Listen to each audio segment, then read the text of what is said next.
Здраво и добре дојдовте, драги мои. Денес имам една прекрасна гостинка, но пред да ја представам гостинката, прво сакам да споделам едно мое искуство кое што ме врзува за оваа моја прекрасна гостинка.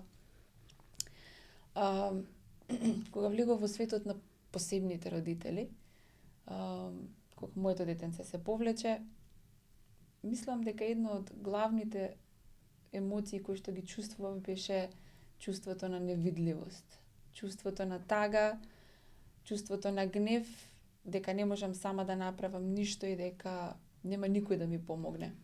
И тоа чувство траеше некое време, се додека не се случи една невообичаена работа. Бевме поканети на една емисија. Емисија која што ќе биде посветена само на мене и само на моето дете. И посебноста на моето дете. Значи, тогаш имав можност да за прв пат во животот да бидам видлива не само во околината на моето семејство, туку и надвор кај сите луѓе и пред сите луѓе. И имав можност да ги кажам гласно, пред камера, оние работи кои што мене ми тежат, она што сметав дека е проблем во системот, она што сметав дека можеби може да се направи, но нема многу поддршка.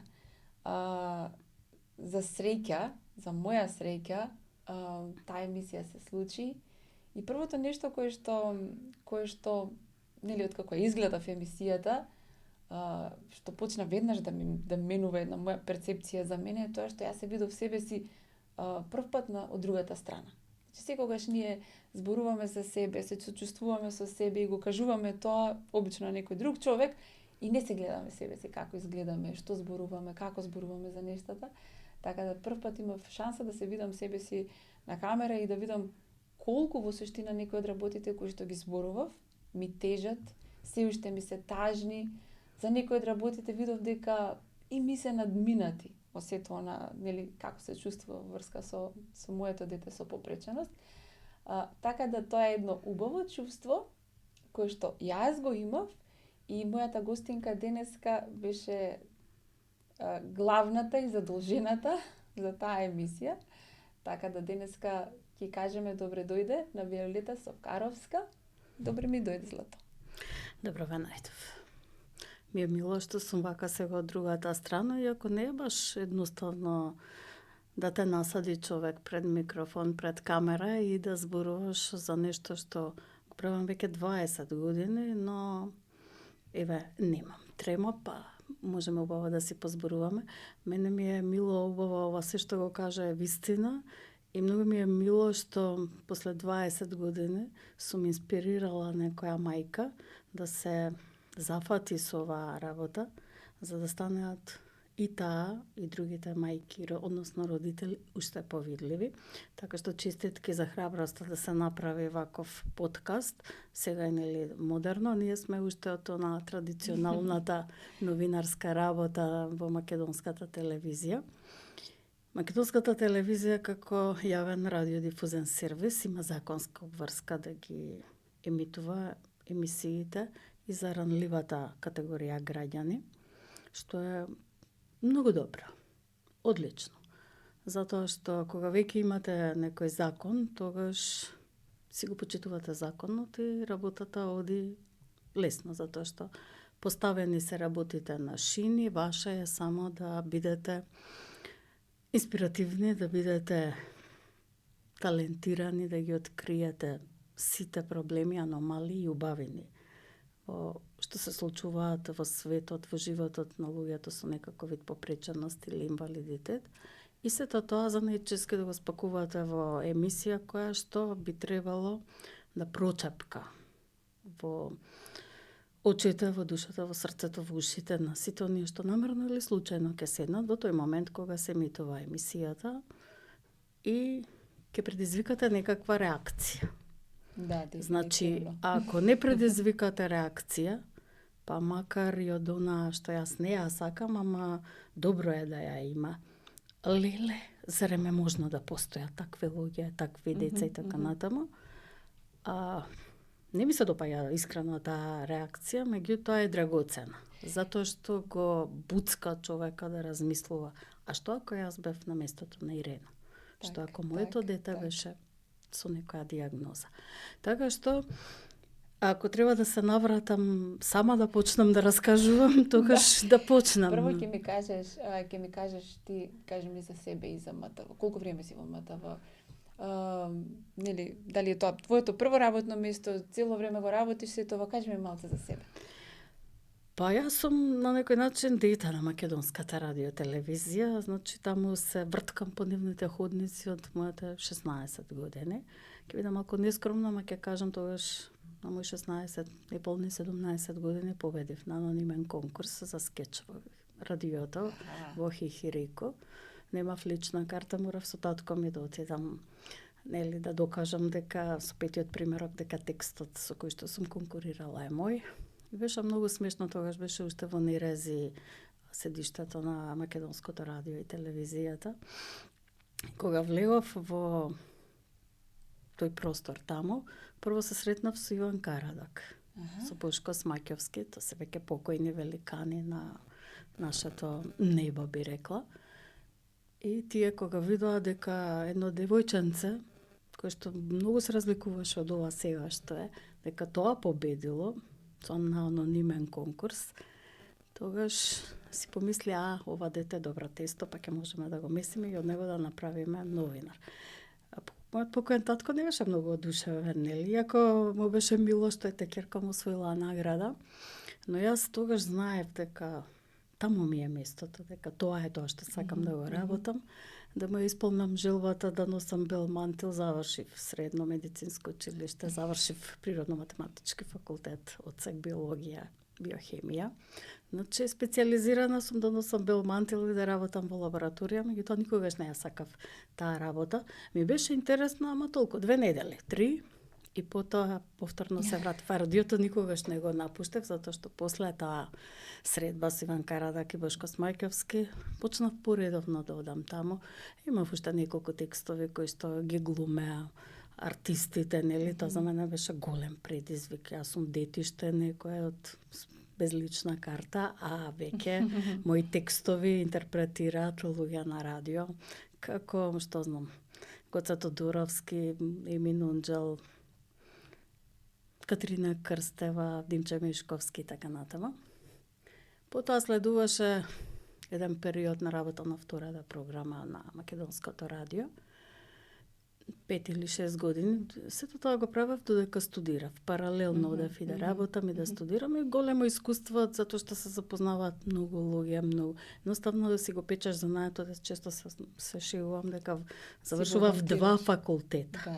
2 факултета, еден новинарство на самото место и оно е класичниот. Па ќе речам да задоволам желбата на родителите, нели, да имам факултет, но сам бел мантил и така натаму. И откако завршив, дојде една, би рекла, транзицијата, а се појавија приватни весници и работев 4 години во еден од првите приватни весници, списанија. И тоа ми беше драгоценно искуство. И веќе од 1 јануари 1998 година сум во Македонската телевизија. Значи, сега би требало да славам некој 27 години, што не би се рекло толку фино изгледа. И тоа ми е развојниот пат, значи, врзано постојано со новинарството, врзано со луѓе, со движење, едноставно не се гледа в себе си.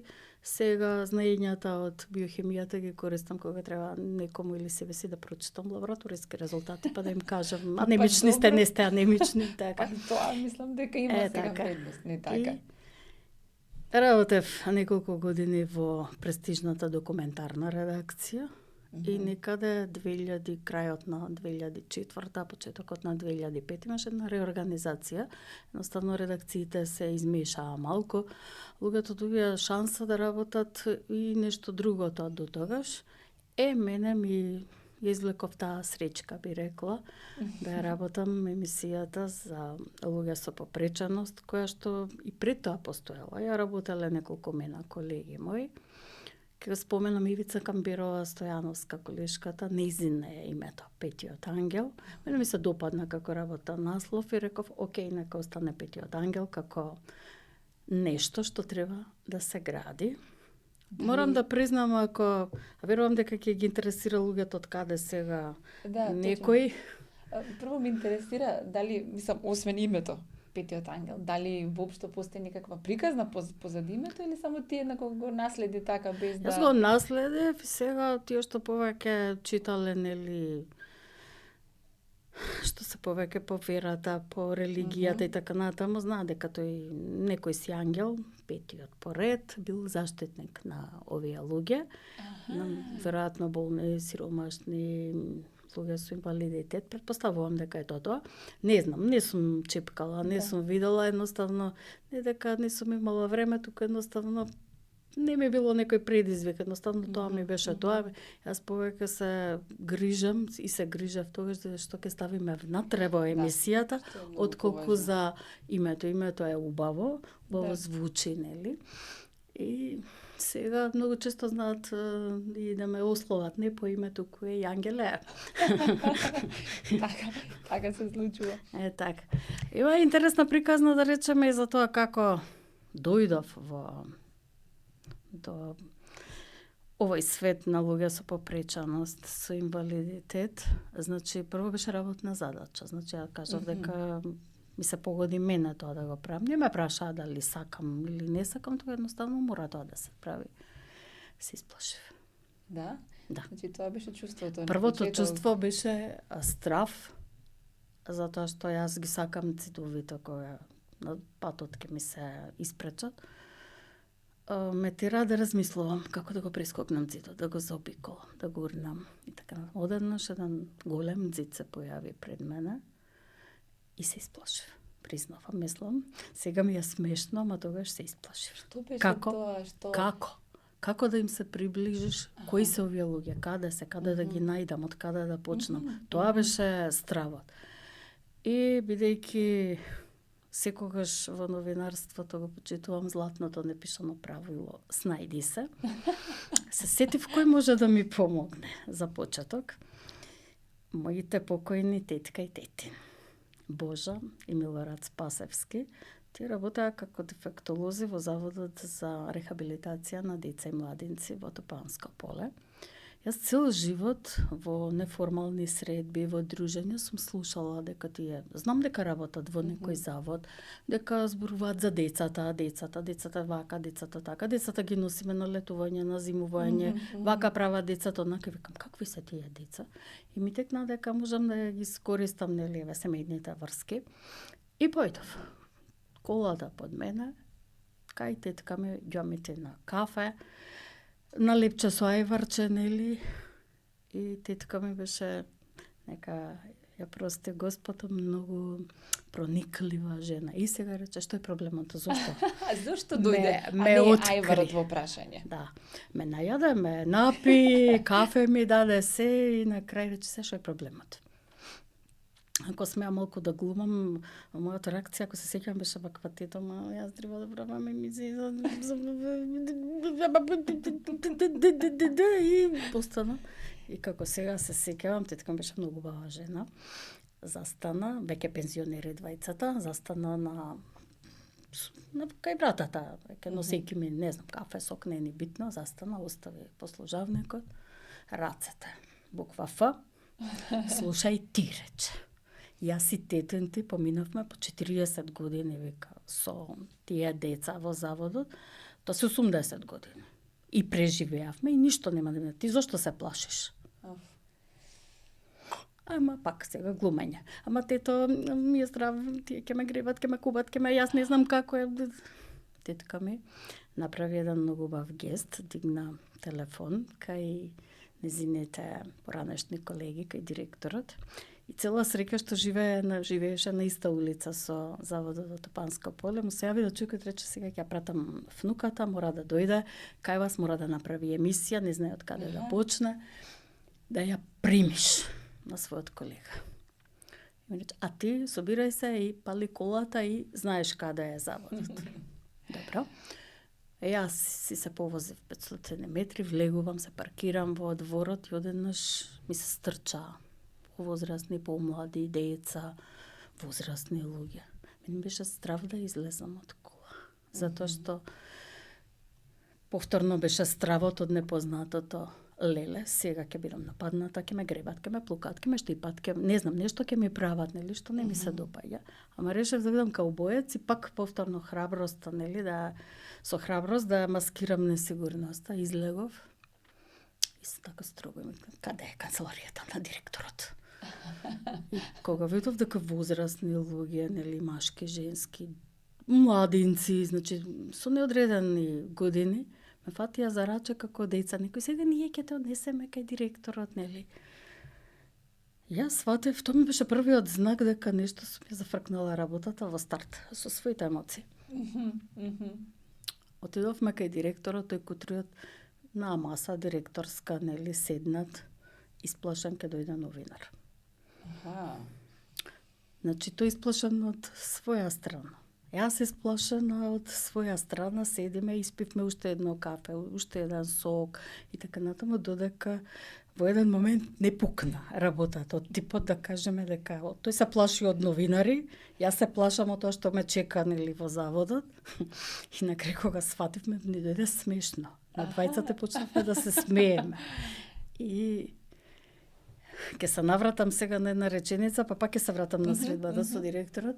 А после неколку месеци, почитуваниот професор доктор Ристо Петров ми објасни, затоа што порано, пред да отидам во заводот, може би еднаш во неколку години ќе се осмелел новинар да дојде во заводот, ќе поразговарал, ќе снимеле со директорот во неговата канцеларија, во кабинетот, нели, разговор, и единствени инсерти биле напред од розите во тревникот. Значи, тие зборуваат за некои луѓе што се таму штитеници, меѓутоа луѓето ги нема. Едноставно, никој не може да ги види затоа што се затворени, скриени зад очите на јавноста. И сега да се навратам на директорот, тој беше многу љубезен, нели, откако си ги разбивме меѓусебните стравови, кога му кажав дека треба да направам една емисија и дека сум ја избрала ова, затоа што јас за тој завод сум слушала целиот мој живот. И парете од некаде да почнем. Ајде ќе почнеме, нели, од заводот. Ме прошета низ сите простори, се запознав со луѓето и сватив дека кога си отидов дека ни сум исплукана, ни изгребана, ни истепана, ни удрена, ни скината, со скината облека, така едноставно дека си поминав многу убаво. Да, и си поминав многу убаво. И ден денеска морам да кажам дека тие ми се љубимци, нели, затоа што наистина ми помогнаа многу да сватам колку јас како представник новинарот надвор сум живеела со табу, со стереотип, дека тие што не се направени анатомски по некои наши правила и прописи, дека тие треба да се скријат зад завесата и дека не треба да се мешаат со другите. И кога го сватив тоа, се засрамив прво од сопствената реакција, не знам, кога дојдов дома, се гледав многу долго во огледало, ама така со поднаведната глава, затоа што се срамев од самата себе, затоа што пак ќе речам, може би не сум била толку виновна, може би такво било обкружувањето, родителите, едноставно било поплукај си, ако случајно го сретнеш, поплукај си во блузата и избегни го. И во тој момент сватив една многу убава работа, дека таа сречка што сум ја извлекла да ја работам оваа емисија, всушност мене ми го трасира патот и дека имаме едно огромно поле за работа, затоа што сватив, ако јас не знам ништо за овие луѓе, сигурно и овие другите надвор ништо не знаат. Знаат само тие во семејството кои што се обкружени и си го живеат животот и проблемите што ги носи состојбата, болеста и така натаму. И бидејќи јас сум човек што сака да гризе, си велам, ова е тоа. 20 години, зад мене не знам. Ако имало по просечно 15 до 20 мисии годишно, значи тоа се за 20 години, еве нека не бидат 400, нека бидат 300 емисии. Нека бидат по 2 соговорници во емисијата, се 600 луѓе. Јас имам толку нови пријатели. Најмалку. Да, дефинитивно. Е така. Дефинитивно. Тоа е тоа за развојниот пат и Кажи ми, сега ти ја организираш емисијата, колку сте во тимот на луѓе кои што ја организираат емисијата? Јас само знам дека кога дојдов ти имаше камерман, имаше уште еден човек. Сикам, тоа е голема работа. зависи, значи, новите времења сега малку не принудуваат да работиме побрзо, поекспедитивно, со помалку луѓе. Порано, да речеме, таа емисија што ја снимавме тогаш со вас и со Кан, ќе работевме 3 дена. Со се подготовки, со се еднаш снимање 2 пати. Ке имаше и режисери, продуценти, организатори, тонеци, осветлител, и еден снимател и уште еден снимател, јас ке бидев тука. Значи една група, можеби 7-80 луѓе, меѓутоа за сега, пак ќе речам, времето не натера да работиме побрзо и поекспедитивно. Јас ги избирам темите што ќе се обработуваат. За жал, се уште нема подмладок, нели, некој што би бил заедно со мене. Имам одредена екипа, Донец, ќе го споменам, мадра колега Љупчо Евтимов. Тоа е, би рекла, најредовен на снимањата. Снимателот најчесто Пеца Николовски. Пред некој ден правев една анализа за изминативе 4 години, колку емисии имаме снимено. И дојдовме до бројка од 63. И малку на шега му велам, Пеце, имаш уште 6 емисии за јубилејни 50. Значи, од тие 63 Пеце снимил 44, значи тоа е една стандардна екипа. Јас, Пеце и Љупчо сме ударната тројка. Значи, тука би ги споменала и колегите возачи, осветлители, тоа се зависи од тоа каде снимаме, што снимаме, дали ни треба дополнително светло, дали одиме на пат, па ќе имаме и возач, нели? Меѓутоа, тоа се технички работи кои што зависат, нели, од моменталната ситуација и од потребите. Инаку генералната ударна тројка сме ние тројца. Пак ќе речам, се појавуваат и други сега, да речеме, кога колегата Николовски не може, ќе се појават и некои други. Например, сум снимала многу емисии со Дејан Божиновски, со Александар Мижимаков, со Касапинов, со Јане Марковски, со уште редица, нели, колеги, сега да ги спомнам сите. Што се позади? Тие се позади, да ги ставиме напред, да, така е. Сите се заслужни, јас морам да кажам дека тие се првиот концентричен круг. Ако јас сум некој јадро, да речеме, кое што решило да се менува себе си и светот, тогаш овие луѓе се првиот концентричен круг, затоа што тие луѓе се фантастични. Прво како карактери. Второ, ме трпат мене, најбитно.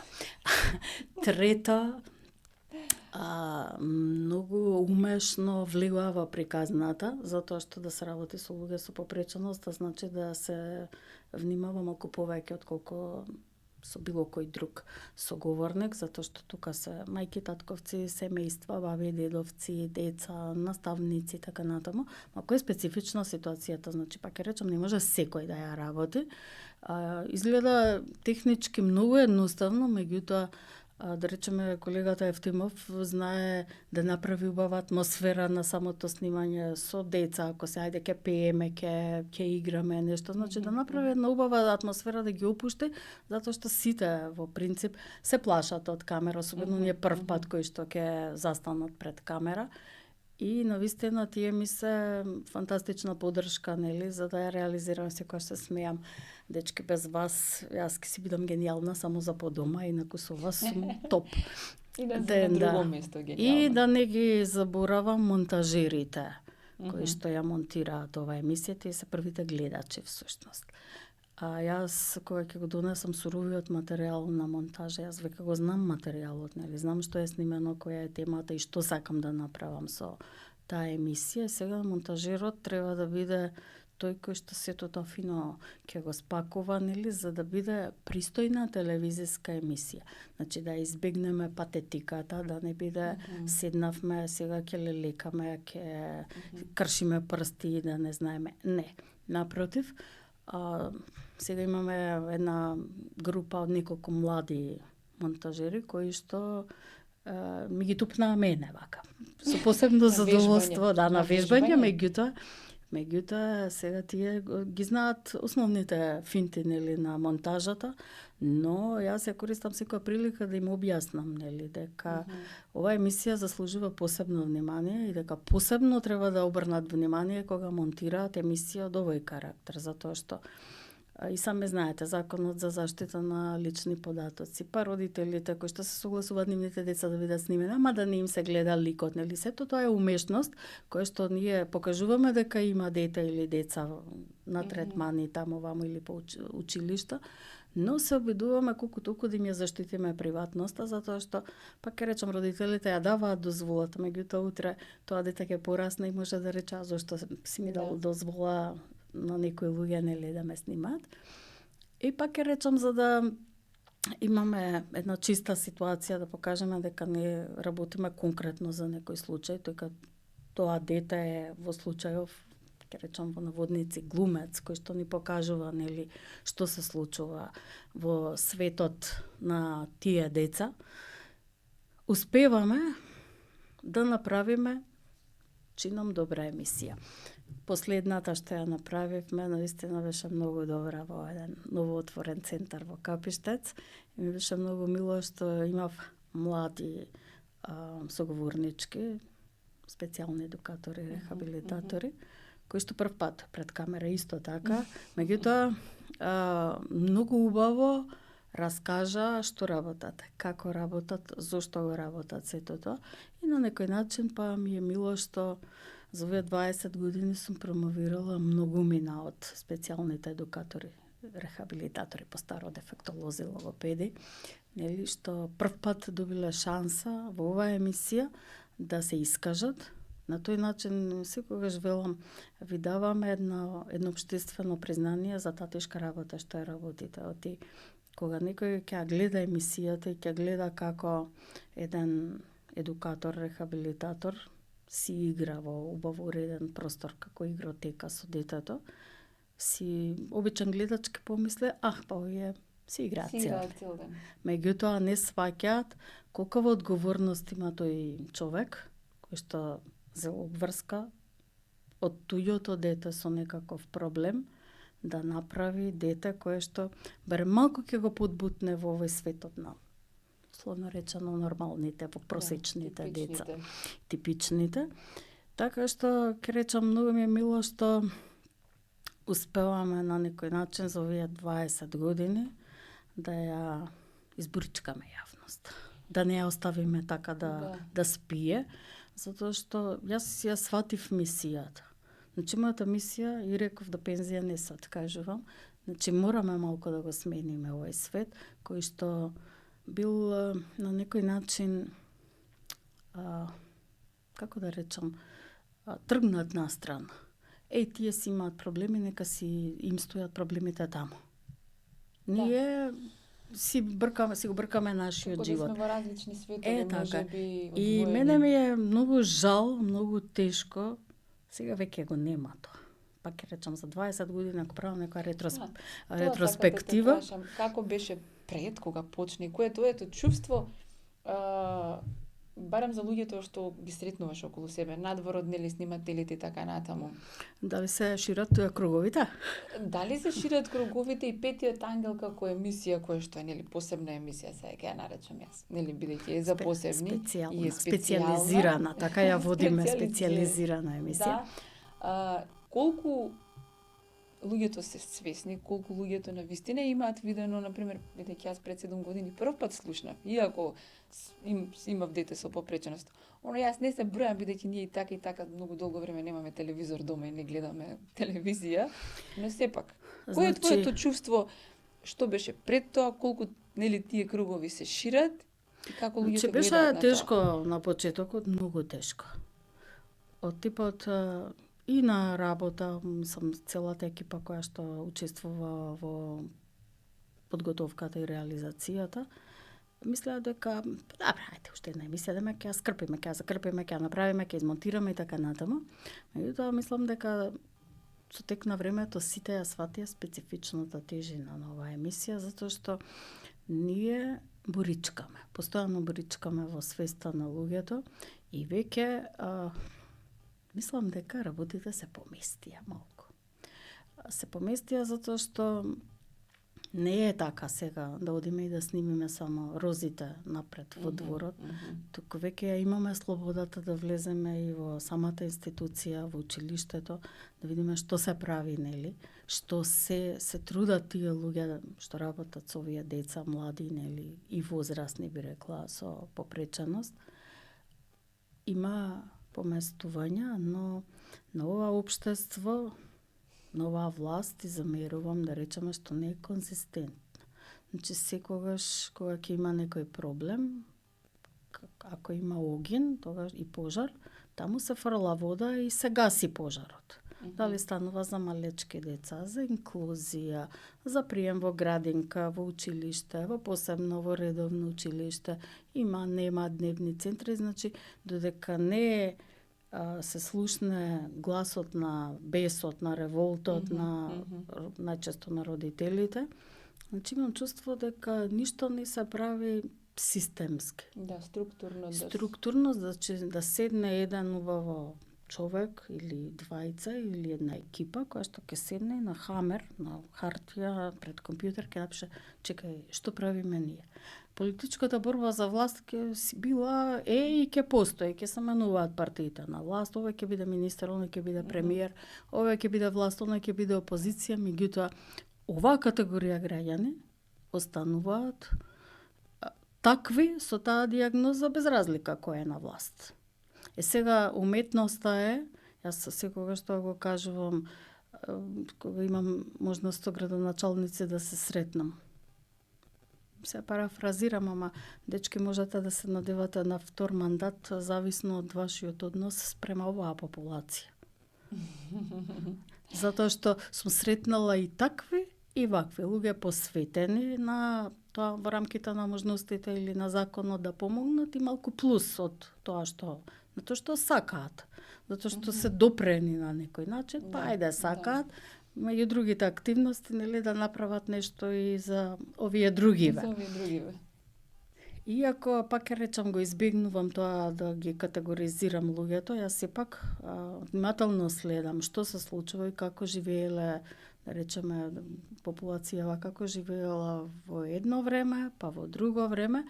Можам да кажам дека, пак ќе речам, мали, убави чекори напред има, дека секој се труди, нели, барем на почетокот да вети, да направи нешто, но има уште многу работа.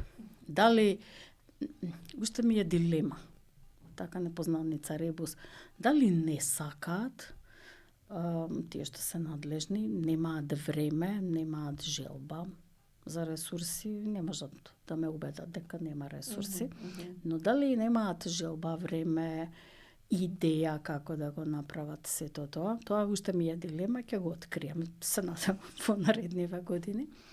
Но пак ќе речам, има светли примери, јас со задоволство ги ставам, иако одбегнувам да има министри, градоначалници и останати официјални лица, затоа што овие 30 на минути, 2 пати во месецот, значи саат време, сакам да ги одстапам многу себично, ама на родителите, на едукаторите, на наставниците, затоа што мислам дека тоа е едно убаво време во кое што тие ќе можат да се изразат.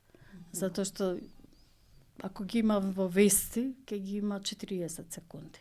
Овдека може да ги има и 14 минути. И може да искажат навистина она што го имаат во себе, што им тежи, она што сакаат да го направат. Значи тој простор е резервиран за нив. И ако е некој куриозитет, не знам колку министри за труд и социјална политика се смениле во овие 20 години. Мислам дека на повеќето сме им испратила покана за интервју. Најголемиот комплимент е дека никој не ја прифатил. Океј, како е тоа комплимент, сега ќе ми кажеш? Па затоа што мислам дека реално им е страв. Да, Затоа што јас нема да им испратам прашање кога би се прифатиле интервју. Нема да им испратам прашање, туку вака ќе се седнеме како сега јас и вие и ќе ми ги поставам оние прашања што сум ги чула изминатиот период од родителите. Не мене што ме интересира. Тоа што сум го чула од родителите. Така. Зошто нема тоа, зошто нема ова? Кога ќе го направите тоа? Кој е рокот? Зошто не е досега направено? Сте ветиле ова, сте ветиле оно. За неколку мина чував материјали од типот изјавиле тоа на почетокот, па после тоа на крајот ништо не излегло. На крај сватив дека тоа бесцелно губење енергија. Да, колку мислиш дека бидејќи јас лично во тој период, да речам, кога навистина се чувствував гордо со себе и не гледав никаква помош, во еден момент дојде она во мене решение каде што јас си реков самата себе си, откажи се од овој систем. Откажи се од овој систем, кога ќе речам откажи се, јас го ставам системот на страна со таков капацитет со каков што е. За мене системот има нула капацитет во моментов. Да ми даде тоа што јас сметам дека треба да го направи. Она што веќе функционира како и за другите, функционира и за моето дете, тоа не е плюс и минус еднакво на нула. Лена, има еден проблем за кој што со тешко срце би зборувала, а тоа е активноста на родителите. А мене ми е тешко да зборувам за тоа, затоа што има шанса да се најдете малку навредени. Затоа што, например, еве ќе кажам зошто да го мислам тоа. Се случува да речеме промовираме некој центар, како последниот. Многу такви. Посебно оваа година мислам дека 4-5 центри сум промовирала. Млади луѓе завршиле специјална едукација, рехабилитација, немаат можност да се вработат некаде во училиште, во центар, едноставно решаваат да отворат свој чекор. Јас секогаш се шегувам со не, па се осмеливте, го направивте првиот чекор и браво. Вториот чекор е да ви дојде мене и со екипата на снимање. И секогаш ги замолувам да ни овозможат да ги запознаеме родителите на тие деца што доаѓаат кај нив во центарот. Што ги оставам, да речеме, некој период, неколку месеци да работат, да стекнат, би рекла, мали клиенти, нивните родители. Тие многу подобро знаат, нели, со кои луѓе работат, од колку јас што доаѓам еднаш, нели. И велам, ќе ни треба родителот од технички аспект, значи да ни даде самото присуство дозвола дека ние можеме да го снимаме неговото дете. И евентуално понудете му на родителот, на мајката, на таткото, дека може да учествува и да си каже, еве му простор, да си каже што мисли дека треба да направи. Јас да сум на нивно место, ќе излезам и ќе кажам, извинете, ама јас, мене ми е скапо да ми доаѓа детето 3 пати неделно на приватни третмани, нели, кои што чинат, не знам колку, тоа никогаш не сум го прашала, меѓутоа претпоставувам дека тоа е голема сума на месечно ниво за едно семејство. Меѓутоа имам впечаток дека родителите бегаат. Многу ретко ми се случува родител, можеби вие сте една од ретките која што била на самото снимање, па потоа кажала се што мисли дека треба да му каже на ова општество. И пак ќе речам, можеби ќе ми замерат сега. Знам дека ова малку ќе ги погоди во вистинското место, меѓутоа родителите мора да бидат малку поактивни. Затоа што јас не сум во вашата кожа. Не знам како е. Значи, јас само допирам до можеби надворешниот зид, но претпоставувам дека е тешко, ужасно тешко да се живее со дијагноза. И дека не знаете паметот кај ви. Да.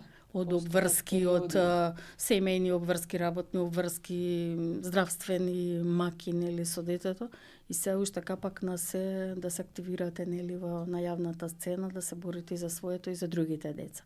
Но, пак ќе речам, ова искуство од 20 години ми покажа дека сите оние кои што биле погаламџи, значи што се појавувале во јавноста, што ја грабале секоја прилика да дојдат до микрофон, да го кажат тоа, не само во оваа емисија, и на другите телевизии. Значи, тие успеале во нешто. Се сеќавам, например, пред не знам колку години беше, родителите кампуваа во Жена парк, пред собранието.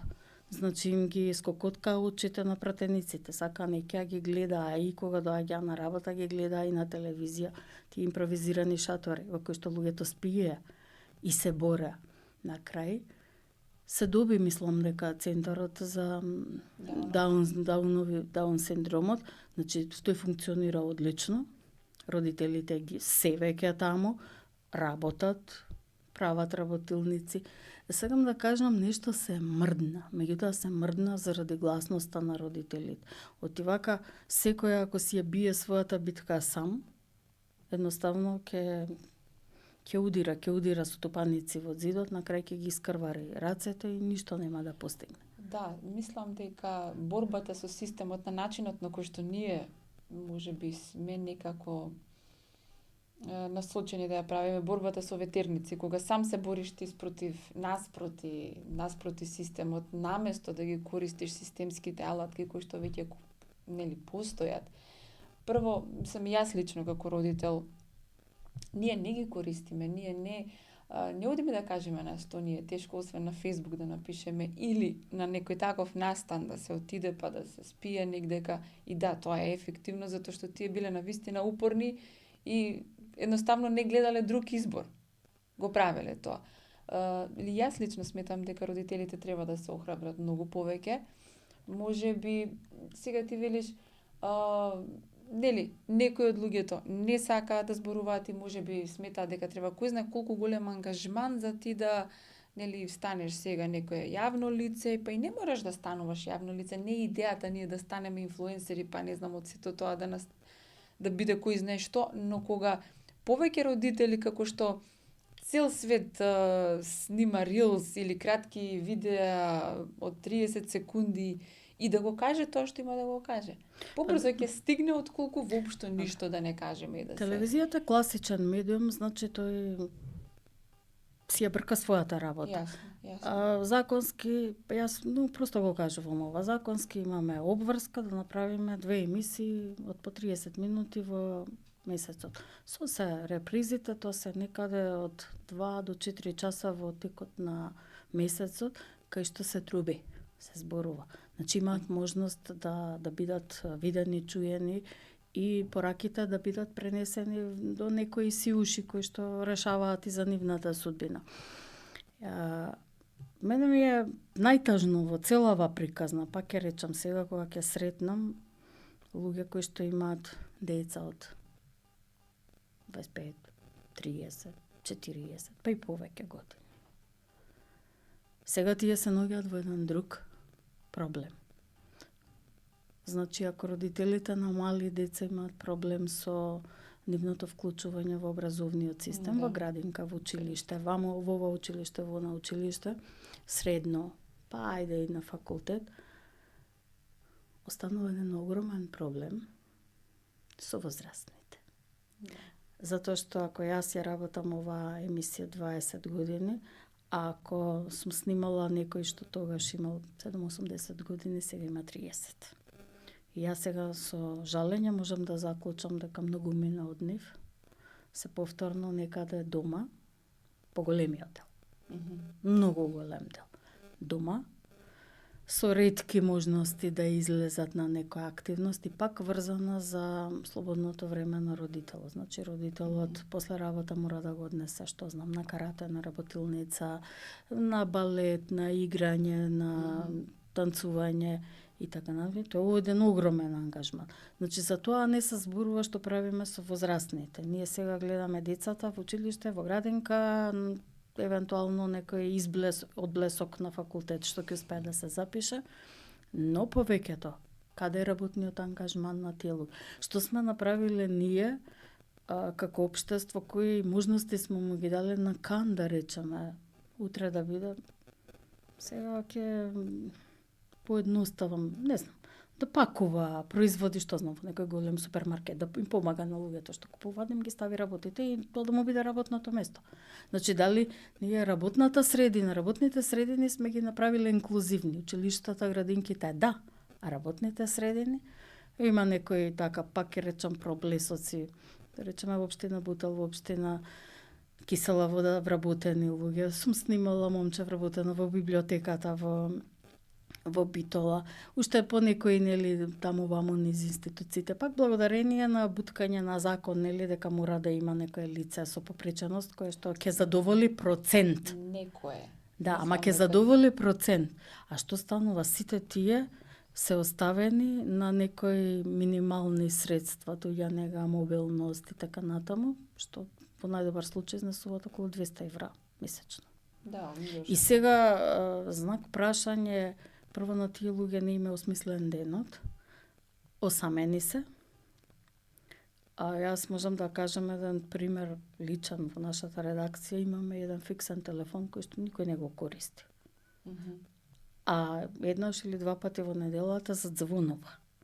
И се јавува некој момче, јас го гледам по гласот, дека е возрасно. И бара некоја македонска народна приказна кога ќе му ја пуштиме на програмата. Некоја си, не знам, ја видел некогаш, му застанала во сеќавање и ја бара во реприза. Ниту знам која е, ниту сум ја гледала, но го знам детето по глас. Дете ли е, момче ли е, по гласот го чувствувам дека има сигурно можеби повеќе од 30 години. И бидејќи кога ќе задзвони фиксниот телефон, знаеме дека е дечкото со приказните, веќе и него креваме телефонот. Еве јас го кревам телефонот и очно ќе си направам муабет со него. Го прашувам како се вика, не знае да ми каже. Има ли некој дома возрастен? Нема никој, значи отидени се или не се живи, не знам, не ги знам родителите, семејството. Викам, може ли да се јавиш некогаш кога ќе, кој ти е бројот? Ајде ние да те побараме, нели? Кога ќе има некој возрастен да видиме. Значи, него му е некое доживување да го заврти нашиот редакцијски број, да барам некоја си приказна што од не знам која година, од пред 30 години снимена. Така што тој ми е еден пример, нели, на тоа колку запоставени луѓе има. А ја имам едно, како биолог, како биохемичар, имам една своја, да речеме, филозофија дека се што се родило, се што мрда, се што е живо е вредно за живот. Вредно е. И дека треба да се потрудиме, баш она едно што ми го кажа едни пријатели, ние како општество да го надоместиме она што природата го скратила. Искрено кажано, кога добро ќе ги погледнеме и кога ќе го живееш животот со дете со аутизам, само социјалните аспекти кои што ние сега ги живееме и она што ние го сметаме за посакувано или, како да речем, нормално.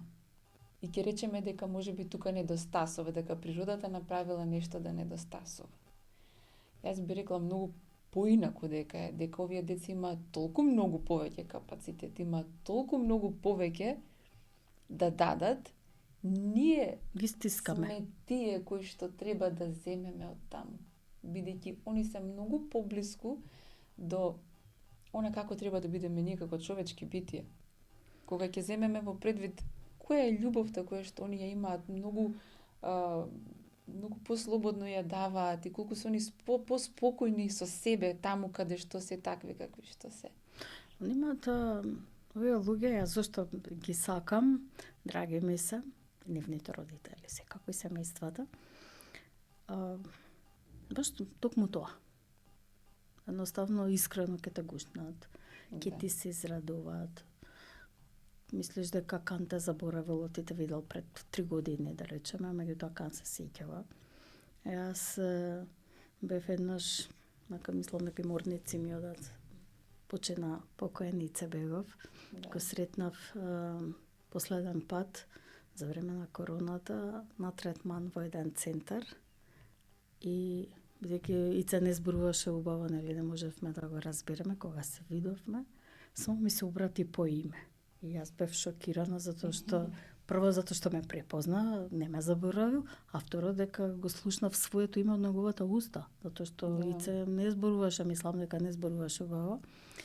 И тоа ми е секогаш една позитивна вака убава светла точка, затоа што ако велам тој можел со третмани да прозбори, да ми го каже името, што е малку галење на мојата суета, меѓутоа огромен успех за него, затоа што не знам колку години, можеби неговите родители го чекале првиот збор, така што пак ќе речам, мене е многу жал што многу работи можат да се кажат, многу работи лесно и со малку пари можат да се направат. Но чувствувам дека од секаде е како пречки да се поставуваат. Пречка, пречка, пречка. Се е нешто поприоритетно во оваа држава. Извинете, ма мене ништо не ми значи НАТО. И нашето учество таму, лично. Не ми значи ништо, ми значи колку пари ние ќе вложиме затоа што мораме да вложиме затоа што сме членка таму. И сето тоа го ставам на вагата кога ќе се побараат пари, што знам, за дневен центар, кој што чини 50 до 70 100.000 евра нека биде годишно. И сето тоа кога ќе го ставам вака на вага, не, тоа ми е толку тажно ми е. Тажно ми е затоа што ние лончињата сме ги измешале, ние приоритетите не си ги знаеме. За мене приоритет јас да сум кралица на Македонија. За мене ќе биде приоритет луѓето во моето кралство да одат насмејани. Се да им е потаман. Значи да не зборуваме за вакви тривијални работи, дали детето ќе било во градинка, дали ќе имало логопед, дали ќе било во посебно во редовно училиште, дали ќе имало асистент, не имало асистент. Па ајде сега за возрастните дали ќе има асистенти, ќе нема асистенти. Пак кога ќе ги плаќаме, па дали ќе ги плаќаме, па волку ќе ги платиме, онолку ќе ги платиме. Да. Работи кои што баш... Значи се уморивме од молење, од покажување, нели, покажување потреби. Јас пак ќе речам, ајде фала Богу, гледам, слушам, одам, не сум лично засегната во моментот. Но токму ваквите како мене, тие треба да бидат малку погласни. Пак ќе речам, на родителите им замерувам, меѓутоа и ги разбирам. Понекогаш и немаат сила да мафтаат и со знамиња и да се борат и да викаат и да бараат и така натаму. Како заспано општество. Заспано општество во смисла, чекај, јас сум ја имала среќата да бидам ваква каква што сум. Ако јас бев на вашето место, истат ли ќе бев? Или ќе ми беше гај? Или ќе бев борбена? Или ќе сакав нешто да направам? И за моето и за другите деца. Па ќе речам, многу сме пасивни. Јас капа им симнувам на оние, би рекла, еве, до 30 родители, кои што ги има на секој протест, на секоја манифестација, на фудбалски надпревари, на ракометни надпревари, кои што се трудат да ги изнесат своите деца. И на родителите на овие, условно, ќе речам, просечните деца. Ќе им споменам само една споредба што сум ја забележала кај сите вас, посебните родители. А вие толку многу сакате да им го направите животот убав на вашите деца, што некоја што се граничи со... Не, меѓутоа, од вас може човек многу да научи. Колку се сакаат децата и колку време им се посветува. Затоа што ние другите може би ќе речеме, ајде, оди таму играј сега малку, да се одморам, нели, од другите глупости во текот на денот. Кај вас чинам дека тоа го нема. Вие правите од 24 часа 48, ама часови полни со некаква содржина, со желба. Вас не ве боли ни половината, ни главата, ништо не ве боли кога треба да го однесете детето таму, ваму, затоа што сакате него да му биде убав. Денот, ако не може сам, вие сте тука, нели, за придружба. И секогаш кажувам дека човек треба да краде од вашата енергија. Така ја доживувам и оваа средба, малку ќе украдам, нели, од вас. Верувам дека боли глава и боли кичма, она што тоа е перцепцијата. Барем за сите родители. Јас работам со родители, работам со деца веќе неколку години наназад. Секој од родителите кои што сум го допрела, кој што независно дали е гласен или не е гласен, сите ја имаат истата желба. Тука некаде сите ја имаат, јас сакам да биде моето дете среќно. Но што е среќата, нели, во нивната идеја, што е среќата, тоа е една многу голема приказна, која што е многу широка, затоа што според она што родителот замислува дека е среќа за едно дете, ќе биде колку тоа семејство на вистина ќе биде во радост или колку ќе биде напор, колку они ќе успеваат или нема да успеваат тоа дете на вистина да биде среќно, Бидејќи за некој среќа е да детето мора да биде во училиште, тогаш ќе бидам среќен кога ќе успее да отиде во училиште, кога ќе успее да почне да пишува, иако нема капацитет и ќе се мачиме и ќе одиме на сите страни, нема да му дадеме простор да дише, се додека не видиме дека нели пишува букви. И сега од таа страна, значи границата не можам да речам дека е толку тенка, колку што не е чиста. Нели да речеш дека да, до тука е ова, до тука е тоа. Сето тоа е толку многу измешано. Тргнувајќи од рандецки развој во кој што се мешаат работите, тука треба да биде, не треба да биде вакво. Па едно сме прескокнале, па сега имаме говор, немаме говор, имаме разбирање, немаме разбирање. Родителот едноставно заглавува најчесто на тоа да ги исполни туѓите очекувања. Од една страна туѓи очекувања дека така треба да изгледа едно дете и дека мора да го прави сето тоа, нели, и развојот вели дека тоа треба да зборува на две, на една. И после тоа се брка само тоа, Ајде, треба да почне да зборува, Што да направиме? Треба буквите да ги учи, затоа што тие не поврзуваат со зборувањето, нели, комуникацијата, кој што во суштина е сега, јас од оваа перспектива и после толку работа гледам дека тоа е многу далеко едно од друго. Постојат толку други начини ние да комуницираме, за да се разбереме. Да, ама еве, сега ме влечете за јазик да го кажам оно што е никако и тешко успевам да го направам, да влеземе во семејствата, да видиме како тие функционираат. Прво ќе речем, ајде малку сме ограничени со времето и со ресурсите, затоа што за да имаме на вистинска слика како изгледа животот, нели, со дете со некаков вид попреченост, да поминеме малку повеќе време во таа атмосфера, домашна атмосфера, да ги видиме односите меѓу родителите, односите со другите деца, затоа што чинам дека убаво е кажано, посебно дете, посебно и родители, посебно семејство.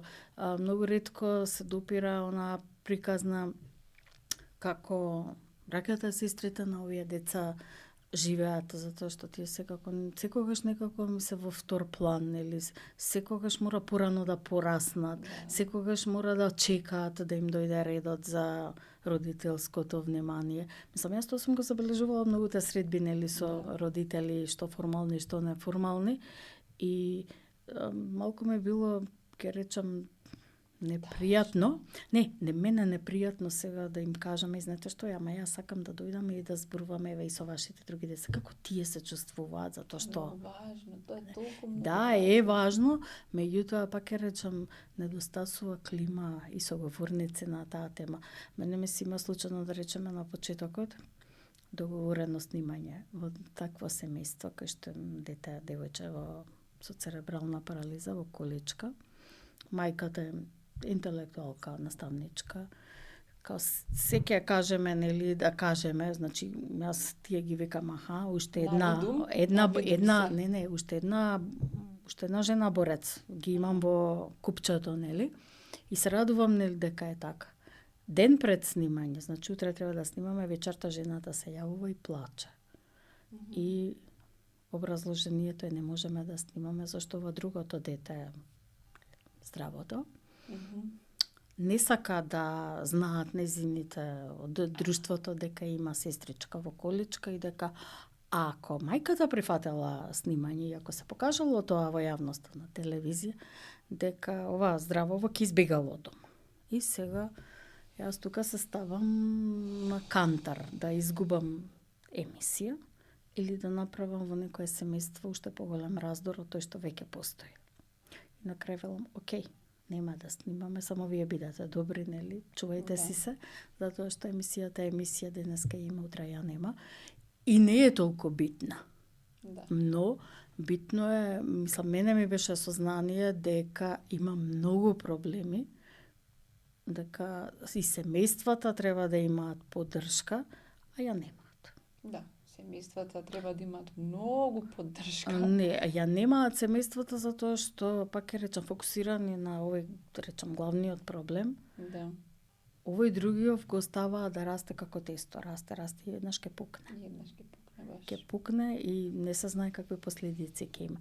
И пак ќе речам, тука пак вината ја ставам на оние што се кусогледи, слепи, што не можат да сватат дека животот на Кан и мојот живот се исти. Не знам зашто јас би била за општество повредна ткан.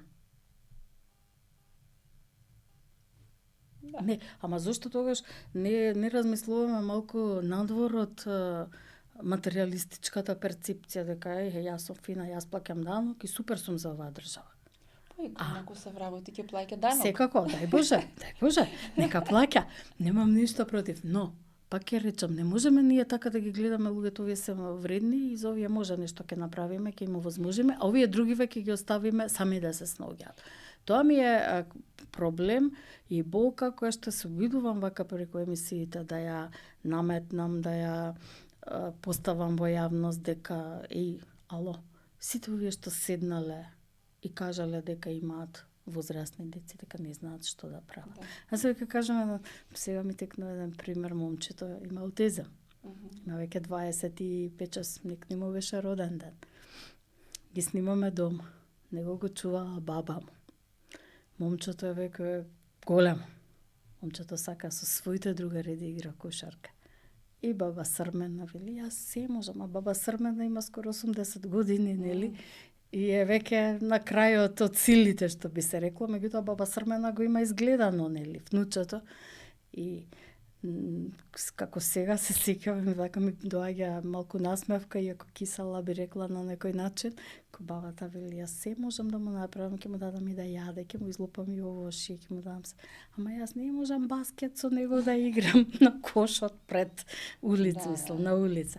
Значи, многу е тажно, пак ќе речам, што лончињата сме ги истуриле со млеко, дека не водиме сметка за приоритетите, дека се ни е поважно, а некој ќе рече дека сум пристрасна, точно. Пристрасна сум, затоа што ги сакам овие луѓе. Сваќам дека не мислам, одамна сум сватила, јас ова не го работам само за плата. Платата е нормално, нели, некој надоместок за живот, но сум сватила колку можам јас да добијам, нели, со тоа што ета познавам запознавам една релативно непозната сфера, се обидувам на овој или на оној начин, нели, да им помогнам во рамките на моите лични, човечки можности.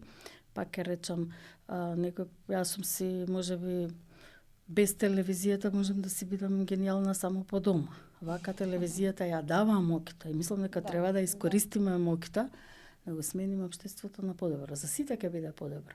Не само за Кан, за целото семејство. Да. Мислам дека сега Петиот ангел има своја една боја, како емисија, нели, каде што го представува животот на лицата со попреченост, на семејствата, воопшто на целото семејство. Тука се зборува за предизвиците. Значи во емисијата многу често родителите, знам дека јас зборувам за моите предизвици, што е она што можеби ми недостасува, како ми е, нели, тешко, лесно и така натаму. Како што и другите сега, да речем, како и оваа емисија. Значи, јас ја почнав оваа емисија и не за џабе се вика инспирира. Нели, инспирира затоа што сакам веќе да се тргнам на другата страна. Преку оградата каде што тревата е позелена малку од ова каде што седиме, каде што е сува и веќе се за никаде од прилика.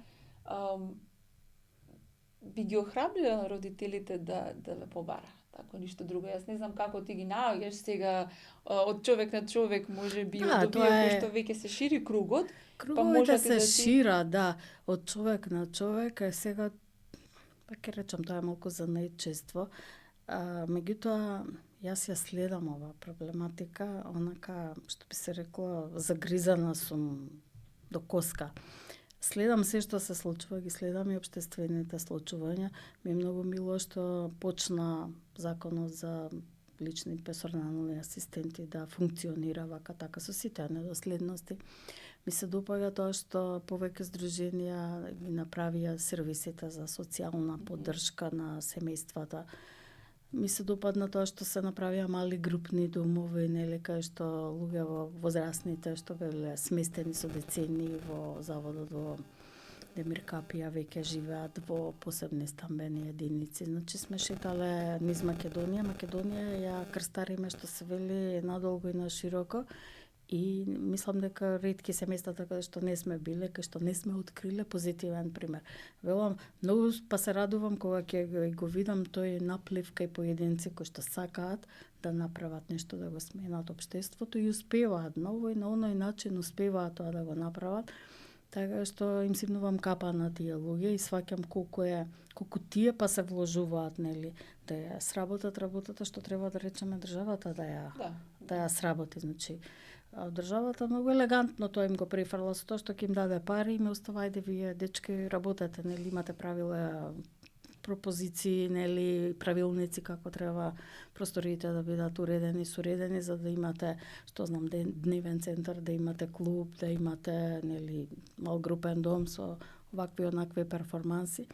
Меѓутоа, најбитното ми се чини дека го забораваат.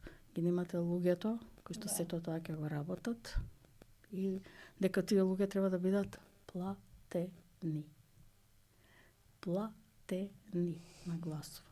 Ако продолжиме да зборуваме, можеби нашиот снимател ќе дочека и пензија. Не, борете. Само уште едно прашање да речам пред да се поздравиме. Јас го кажав моето искуство, нели, колку мене таа видливост ми смени една перспектива за себе. Дали после си имала искуство каде што можеби после снимање на емисија во едно семејство се случиле некои разлики позитивни или нешто да ти го вратат назад како информација дека можеби поинаку се гледаме себе си, можеби околината околу нас, можеби во помалите градови каде што, нели, секој секого го знае и знае дека има лице со попреченост, но можеби никогаш не успеале да влезат внатре во семејството и да видат во суштина како е тоа. Колку тоа позитивно или негативно делувало како, нели, фидбек назад? Секоја емисија, пак ќе речем, има своја специфична тежина. Зависи од темата, зависи од соговорниците, од нивната енергија, од она што тие сакаат да му го пренесат на светот. Не мене да ми кажат. Јас секогаш им го кажувам тоа, не гледајте во камерата, гледајте мене, јас сум представник на оној народ на кого сакате да му се обратите. Значи, кажете го на што мислите дека вам ви тежи и дека сакате да го смените без разлика дали живеете во Берово, во Делчево, во Прилеп или во Скопје или во самиот центар. Не. Значи, проблемите, што велам, секогаш кога имате ваков член на семејството, тежат. Дали живеете во Колеба или во Царски дворец, исто му доаѓа. Зависи само од околностите и од помошта што ја добивате од најблиските, од општеството како такво. Имало и утки во емисијата. Не велам не. Значи, си правев така во едно слободно време, нели, кога си правя статистика што сум сработила, како сум сработила, тоа се чува во посебни тефтери, нели, кога сме снимале, што сме снимале, кога сме снимале, кога се емитувало, кој снимал, што снимал, кој монтирал, значи сите податоци за сите емисии се тука. И можам со жалење да констатирам, да речеме дека од овие 63 емисии во последниве 4 години, 2 ми се утнати во кој смисол? Тие технички се направени одлично, совршено би се рекло, за нечески, се окей. Меѓутоа, енергијата што ја испраќа не беше таа што ја очекував. Затоа што сметав дека млади, образовани луѓе кои што се во незавидна ситуација добиле некој стекнат инвалидитет во текот на животот како последица на несреќа, ни ја покажа само сопствената фрустрација.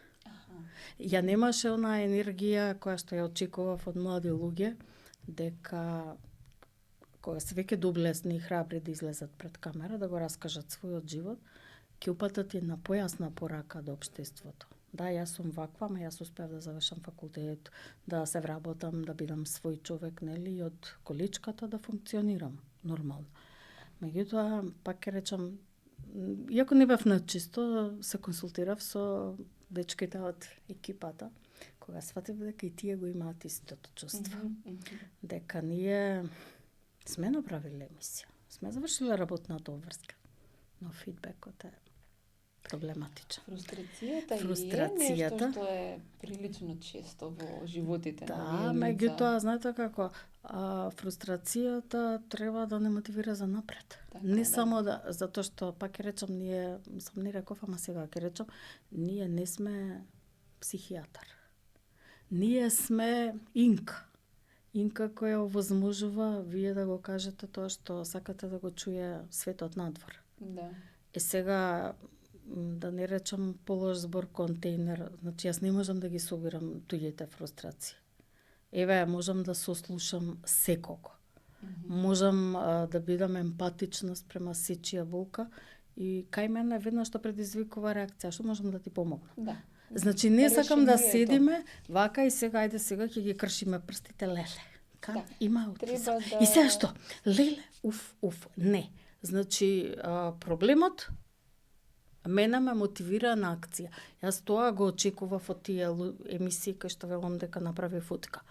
Значи очекував да видам што научиле тие од својата нова состојба. Да. Што научиле? Едноставно не го добив тоа и сега тоа е мој мал личен пораз, ама ајде, значи како и во спортот еднаш ќе ја победиш, друг пат ќе изгубиш и така натаму. Информација која што информација, нели ќе речеме грешките, ние се плашиме сите затоа што тргнувајќи од градинка па надоле не смееш да сгрешиш, мора да биде се точно и погрешната перцепција дека грешките се лоши, ако не беа грешките никогаш немаше ни да победиме. Значи без грешки нема шанса да победиш. Грешките и ова е само информација, само една додатна информација дека да, колку во суштина од сите овие луѓе кои што нели се обидуваат да излезат и да направат нешто што не е така едноставно да бидеш пред камера. И јас сега, ова е веќе некаде 6-та емисија, веројатно новинарите, не прашав никој од новинарите, ама еве ти си тука прв новинар. Значи пред да почнам, направив листа луѓе што ги познавам, што сакам да бидат нели кои што се поврзани прво и со мојот живот, кои што мене ме инспирирале, кои што прават нешто за она што јас сакам да го правам, за родителите, за посебните родители, за едукаторите, да им помогнеме да гледаат, нели знам дека има и болки, и проблеми, и фрустрации, и дека системски се распаѓа се, но да видиме добро што можеме и да направиме, па макар да и помрднеме едно ливченце. Па јас затоа и дојдов, еве. Благодарам за поканата уште еднаш. Затоа дојдов. Мене ми е сосема доволна и мојата емисија, но штом веќе добив покана да зборувам вака, можеби повеќе од час време, сакав само да ги мотивирам и другите. Значи, не чекајте некој друг да ја заврши работата. И меѓу себе ги гледам веќе родителите дека се замеруваат дека некој повеќе работел во здруженијата, некој повеќе работел, некој не се ангажирал и така натаму. Бидете малку похрабри, затоа што ако не сте вие храбри, не знам кој ќе биде храбар. Што ќе изгубите понатаму? Што можете друго да изгубите? Да. Во секој случај, значи, ова излегувањето на пред камера е страшно. Но она што јас лично сега го сметам. А зошто е страшно? Страшно, мене сега не ми е страшно, затоа што веќе е изодено, затоа што конечно треба да се зборуваш сам со себе и без да видиш што кажуваш и како го кажуваш сето. Добро, тоа е можеби за наичество и долги години поминати пред камера со микрофон и така нам ние да речеме вообичаено и нормално. За луѓето пак ќе речеме страшно затоа што тие ја гледаат камерата како еден инструмент што не знам, може ќе ги гризне. Како што јас се чувствував кога почнував, нели? Кога мислев дека ќе ме искубат, ќе ме исплукаат, ќе ми ја истрагаат облеката и така натаму. Непознато, да. Меѓутоа треба да се свати дека самата камера, ваква простичка како што е прост инструмент, таа е многу моќна, затоа што знае да влезе во многу домови, до многу уши, да се пренесе информацијата, да се пренесе потребата и секогаш треба така да ја гледаат. Јас на сите соговорници им кажувам, значи забравете ја камерата. Забравете, не ја гледајте камерата, ми се обраќате, разговарате со мене. Јас сум представник, да речеме, на оној народ, на оние луѓе на кои што сакате да им се обратите. Значи, кажете ми, викајте по мене. Значи, изфрлете се од себе, кажете го она што вам ви тежи, за да направиме подобро општество за сите. Јас се радувам, да речеме, следам на социјалните мрежи, се радувам на секоја можен настан, на секоја манифестација, на се што се прави, нели, кај што се вклучени и децата со и младите со лицата воопшто. Например, најголем комплимент ми даде колегата Оливер Симоновски пред некоја година. Се среќаваме во бифето, не знам, некаде низ ходниците, ми кај, кај си ти? Што бараш тука? Зашто викам каде треба да бидам? Па имаше некој гости, некоја група, нели, овие лица со попреченост, дошле во посета на телевизијата и тој мислел, нели, логично, штом се тие, морам и јас со нив да бидам. И вика, па оние твоите, вика, оние твоите. Мислам, да те гуштнам, викам, ој најголемиот комплимент што сум го добила, ако вика, веќе вие сметате дека сте тоа мои луѓе, окей, мои се, јас се ги прифаќам и многу ми е, убаво ми е кога ќе видам дека убави работи им се случуваат, многу сум тажна, многу сум така и револтирана, може би малку агресивна во зборувањето, кога ќе видам дека им се кршат основните човекови права, дека молат за туѓа нега кога ќе им се исплати, дека им вика достави се тие 7.000 нели што ви ги дава државата, многу ви се и тие. Значи се револтирам затоа што не можам на некој начин да им помогнам, меѓутоа би сакала, ако ништо друго, барем да ги охрабрам тие да бидат погласни во остварувањето на сопствените права. Јас мислам дека ти веќе правиш доволно, нели во рамките на тоа како што рече Преска, нели како човечко битие можеш да направиш и бираш да го направиш тоа до максимум што можеш да го направиш. Едноставно не можеме, нели сам како единка не можеш да го спасиш светот. Ќе си тргнеш прво да се спасуваш себе си, да бидеш порадосно, поспокојно, да можеш да го сработиш тоа што нели е дадено за подоброто, за доброто на повеќе од нели само мене и само моето семејство.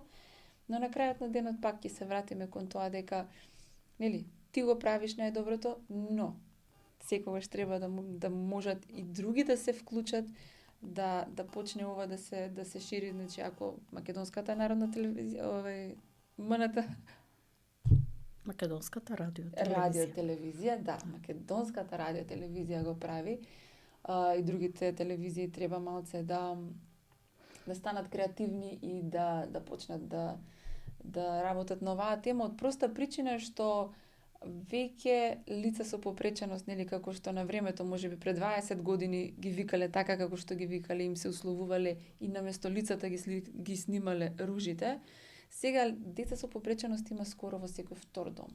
Ако не во вашиот дом, комшиите имаат детенце кој што не зборува, кој што не оди добро или па е многу агресивно или па е многу изфрустрирано или значи сега гледаме симптоми скоро на секој чекор. Да, ма ние чинам дека ништо не правиме превентивно. Јас сите луѓе што поминале низ емисијата ги чувствувам како храбри предвесници. Значи, тие биле можеби пред времето да ни кажат, и ние постоиме вакви какви што сме, благодарение на тоа што ние доделено сме извлекле таква дијагноза да живееме со тој и тој синдром и така натаму. И сега ние ништо не учиме од сопствените, да речеме, грешки, од сопствените примери. Ние се некако постфестум реагираме. И тоа ако има гласност, па дури по тоа нешто да се истори, па ќе речам кофа вода врз пожарот. И овој пожар тука да се изгасне. Да. А овој овдека се разгорел од другата страна. И ми е жал, па ќе речам, што нема едно систематско решение, што нема да седне некој да тресне со раката на маса и ќе вака ќе правиме. Оти имаше обединели министрите што беа со труд и социјална политика, се обидуваат некои реформи, сите почнаа, реформа сега ќе почне. Меѓутоа, дали времето им е кратко, дали имаат и други обврски, нели, па не може да се концентрираат на, например, кого и да прашате од здруженијата, нема уште регистри, да речеме список, колку има, што во крајна линија и не ни битно во крајна линија колку има. Битно е дека имаме такви, дека благодарение на некој фин центар, ние приближно ќе ја знаеме бројката. Во крајна линија и едно да има, мора да му ги овозможите сите права што ги заслужува како човечко битие. Ќе си одиме ли дома? Да. Ајде полека да завршиме. Значи, драго ми е што ми беше гостинка, што сега имам шансата, нели, јас да вратам назад после 7 години да покажам инспиративен човек кој што прави можеби многу повеќе од други луѓе некаде во некое министерство за да лицата со попреченост бидат видливи. Се надевам дека ќе работиш уште повеќе и уште посилно и со уште попозитивни примери и теми да се подигне нивеето и енергијата на овие луѓе за да имаат не само храброста, него да видат дека може. Дека можеме, па независно што системот е таков како што е. Според планот до 2030 година, до пензионирање, не се откажувам. Да сме живи и здрави само. Здрави, да. А понатаму, кога ќе ставам некоја црта, да речеме, во 2030 година, ќе бидам среќна ако уште некој камче се помести. За сега гледам поместени камчиња, се радувам за нив и мислам дека кога ќе се навратиш вака на некои емисии, имам веќе материјал да направам споредба. Обично секогаш старите материјали се во црно-бела техника, за да направиме и гледачот да има некоја представа како било да речеме во 2019, а како е денеска и што се добро се случило за овие неколку години. Многу е мило кога ќе видам такви некои поединечни позитивни примери, тогаш знам дека не сум работела залудно. Така, ти благодарам многу, сонце мое. Се гледаме во некоја наредна приказна и некој нареден настан или нешто убаво. Биди инспирација за многу луѓе, ама пред се за себе. Така. Драги мои, значи за сите оние кои што досега немале шанса да ја видат емисијата Петиот ангел, можат на сајтот на македонската телевизија да ги видат емисиите. За оние што се нетипични, може да видат што се случува во семејствата на некои други луѓе, како они се справуваат со животот, како они се справуваат со себе.